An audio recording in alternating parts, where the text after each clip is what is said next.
Welcome to Sweet Life Beat Life. We hope this video helps. You begin by preparing both iPhones, plug them into power and place them near each other. Make sure you are signed into the same Apple ID and Bluetooth is on. This allows device-to-device migration. If you prefer a full restore later, back up the source to iCloud or make an encrypted Finder backup. This preserves passwords and health data. Once done, power cycle if needed, then follow the quick start prompt on the new iPhone to initiate the secure transfer process. You now authorize the transfer.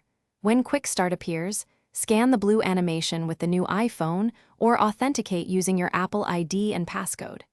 Choose direct device-to-device transfer for the fastest complete copy or pick restore from iCloud to pull from a backup.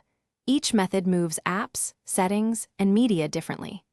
Make sure to choose encrypted backups if you need passwords and health data. Then watch the progress indicators. Do not interrupt the connection. You finish by signing back into Apple services and re-entering any app passwords. This restores mail, messages, and secure accounts. Make sure Face ID or Touch ID is set up and confirm photos, messages, and health data appear. If something is missing, check settings right arrow general right arrow about to verify system info. If transfer stalls or items are missing, restart both devices and attempt quick start again. Or use your encrypted Finder or iCloud backup to restore. This resolves most sync failures.